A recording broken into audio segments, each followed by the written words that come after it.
Stefan Molyneux. I don't know if I'm saying that right. Hopefully I am. If you know who I am, then you probably know who he is. But let's assume for a second that you don't. Stefan Molyneux is a popular commentator in right-wing circles, mostly the manosphere. He's kind of popular in alt-right because he kind of does the erase realism. But he's also very popular in MRAs because he kind of packages himself as like one of these self-help people. He also calls himself a philosopher, but I don't see that he actually has a degree in philosophy. I did some research by Googling his name, and I saw that he has a master's in history, but I'm not seeing anything in philosophy. But whatever, we're not here to dissect his educational background. We're here to talk about a tweet. So, roll the title.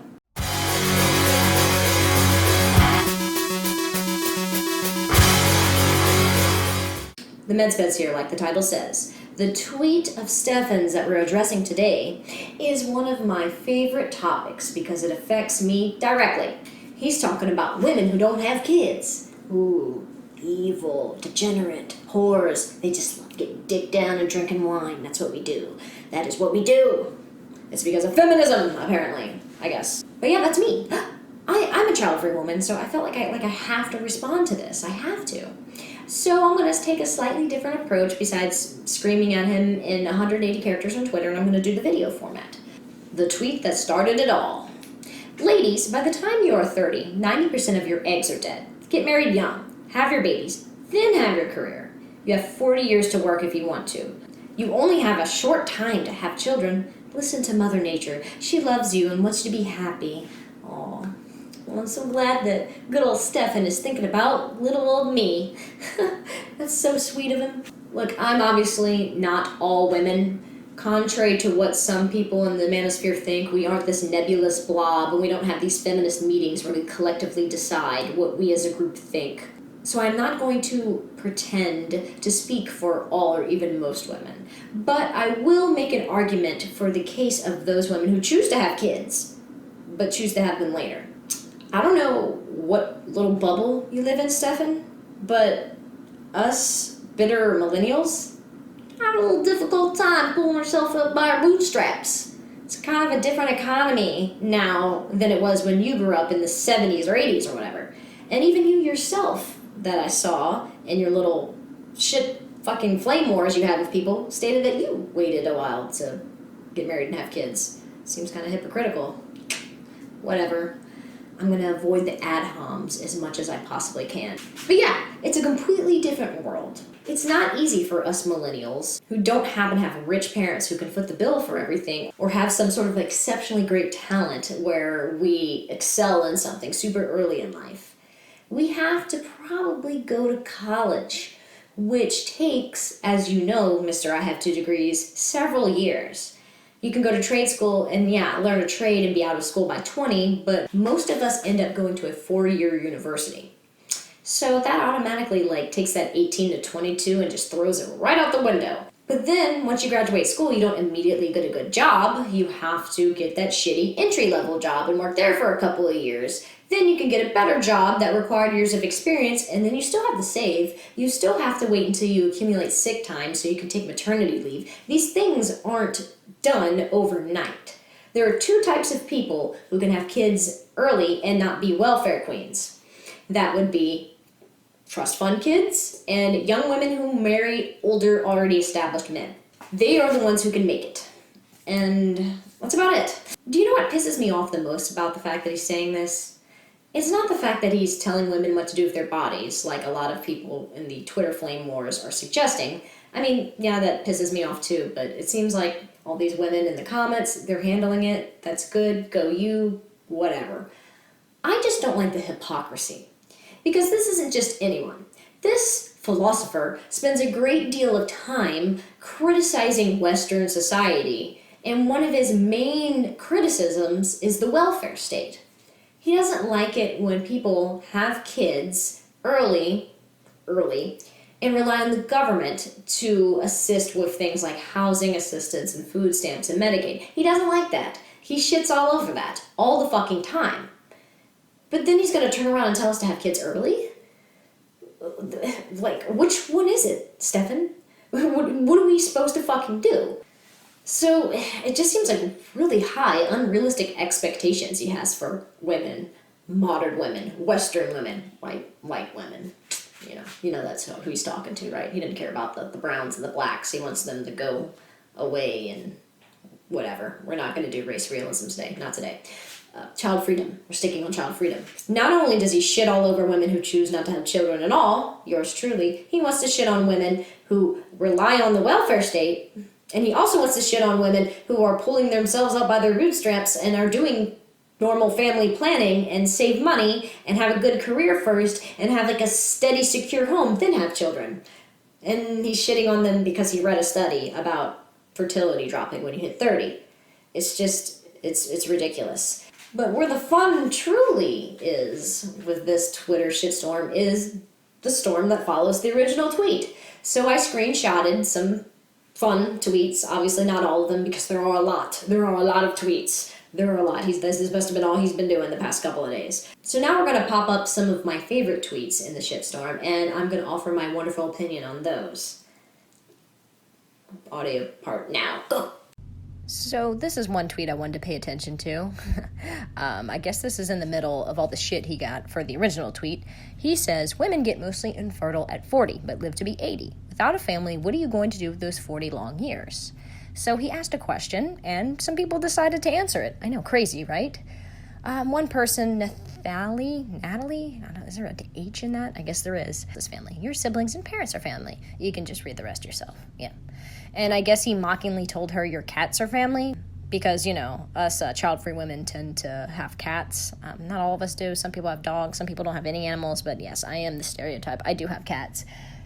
Whatever, sue me. And he's mocking that because apparently if you don't have a nuclear family, you don't have feelings, you don't have anyone that you care about, animal or human. That doesn't exist. There's only the husband, the wife, and the 2.5 kids. Anything outside of that, completely absurd, completely ridiculous, even though it's not. And people do love their parents and their siblings and their nieces and nephews and their friends, and it's totally absurd and it's bullshit. You can have rewarding, beautiful relationships with people that aren't your husband or your fucking biological offspring. But yeah. Okay, so that's one of them. That was a fun one. Let's see here. Now he's throwing some facts and logic at us. According to the Southern California Center of Reproductive Medicine, around 90% of women's eggs are genetically abnormal by the time she is 40. This can lead to abnormal pregnancy and birth defects, which is kind of strange because the original tweet was talking about 30. So which one is it, 30 or 40? Because that's 10 years. That's a big difference. There is a big difference between someone having a miscarriage at 40 and someone having a miscarriage at 30. So, I don't know, it's really important to your narrative. Can you, stick with one thing? No, probably not, because you just want to shit on women. You just want to shit on women because a lot of these red pill types have this sort of revenge fantasy where as soon as a woman gets a gray hair or wrinkles, she's considered undesirable, yet men accumulate wealth for some bullshit and they continue to have value well into their 30s and 40s. So it's, like I said, it's some sort of revenge fantasy where in the end the men win and the women who are once pretty and once got free drinks are wrinkly and old and alone and infertile. What could be worse than being infertile? Literally nothing. So let's look at a few more. People still don't get it. I can't do the accent. Women have been bullied by propaganda into not having children. I'm just countering the narrative so younger women can be reminded of a real choice. I don't think anyone's denying that having children at a young age is a choice. It's just a poor choice for the most part. If you want to do things responsibly, you want to wait till you're mentally mature, you want to wait until you're in a steady relationship, you want to wait until you have money saved and a good health insurance plan, it's a poor choice then. And this is the same person that shits on people who make poor choices. And once again, is it really propaganda that is causing us to wait? Do people really see things on TV and they're like, you know what, I was going to have a kid at 24, but I think I'll wait to 34 because I saw this liberal movie. Is that what he really honestly thinks? Or is it this just liberal boogeyman that conservatives think exists? Because Hollywood is a bit more socially progressive. It's all a big evil conspiracy by liberal Hollywood, the Jews, right? Is he a JQ guy? Somebody in the comments, let me know if he's a JQ guy, because I forget. I don't know. Let's look at some more. Okay, here's a science experiment from Mr. Logic, Reason, and Facts. Simple experiment, ladies and gentlemen, if you like. Once again, I'm bad at the accent. Age a picture of you in 30 years. Post it on a dating app. See what happens. That's your future without kids. I don't understand why these tradcods insist that not having kids and being single and alone are synonymous. They're not the same thing. Some couples decide together that they don't want kids. That's totally a thing. You know, being single and alone in an apartment filled with cats sounds bad to me too. Now, there are those out there who have no wishes to have a partner. I don't understand why people would want kids. Some people go even further than me, and they don't understand why anyone would want a partner. That's fine. If you were truly happy living a life of solitude, whatever. But I think most people, even most child-free people, would like to have a partner. They're probably into some form of a monogamous relationship, and those people tend to pair off. It happens. So what are you even fucking talking about? What kind of straw man is this, Stefan? Are you really this goddamn stupid? Then here comes the good old slut-shaming, because apparently child freedom means promiscuous sex, too. It's you're single and you're fucking randoms. That's what's going on, right? Ladies, you have been lied to about promiscuity. Fact, the most enjoyable and most frequent sex occurring among married people, those who attend church weekly, any church, whether Catholic or not, and people who had the least sexual partners. I mean, how do you even measure happiness? How does that work? I mean, I'm not a fucking sociologist or any form of scientist that does any sort of studies, but like happy doesn't seem like something that can be objectively measured. What do you just go around asking people, are you happy? What are they going to say? No, I'm fucking miserable. And he's also one of those people that thinks that like the more men you have sex with, the less of value you are as a person. Like apparently there's so many times a penis can go into your vagina and you just start to deteriorate. I don't really understand it, but it is what it is. This is just some typical tradcon slut shaming. Nothing that extraordinary here. Let's move on. This is a weird one. This is gonna be the last one because there's just so many. Everyone in your family was birthed and raised by someone else. You're just taking, not contributing. Women can't create life in old age. And that's in response to this person here who's saying families, not just kids, brothers, sister-in-laws, cousins, childless people are not without a family. Have you heard of friends? In answer to your question, literally anything. Think of literally anything, and that's what women could be doing for 40 years. He's suggesting by not breeding, you're just taking and not contributing, but he's not taking into account that we do live on a planet of 7 billion plus people and limited resources. We don't have a shortage of people. There are plenty children in foster care systems and all sorts of situations where they need caretakers and they don't have them. So I don't understand why not breeding is taking. Matter of fact, I would go the complete opposite direction and say people who have a lot of kids, a lot of biological kids, are doing more harm to society as a whole by having a bunch of children when all of the factors that I listed before are a real issue. So, what? But he did just move the fucking goalpost like crazy with this one. He really did. He asked what we're going to do with our lives and who we care about. So she answers his question. So he doesn't accept that answer. And once again, he just moves the goalpost and says that you're taking from society and not contributing, which he doesn't fucking know that. Someone can be volunteering in soup kitchens or creating some sort of scientific advancement to help the human species as a whole without all that extra time. And not all child-free people just live lavishly and like travel the world and write some liberal blog. That's not what we all do. There's plenty of us who have very time-consuming, selfless careers. So that's bullshit. And then it says women can't create life in old age. Well, I mean, you don't necessarily need to create life to contribute to society. So, and no shit, you can't create life at old age, but you can adopt. You can adopt in old age.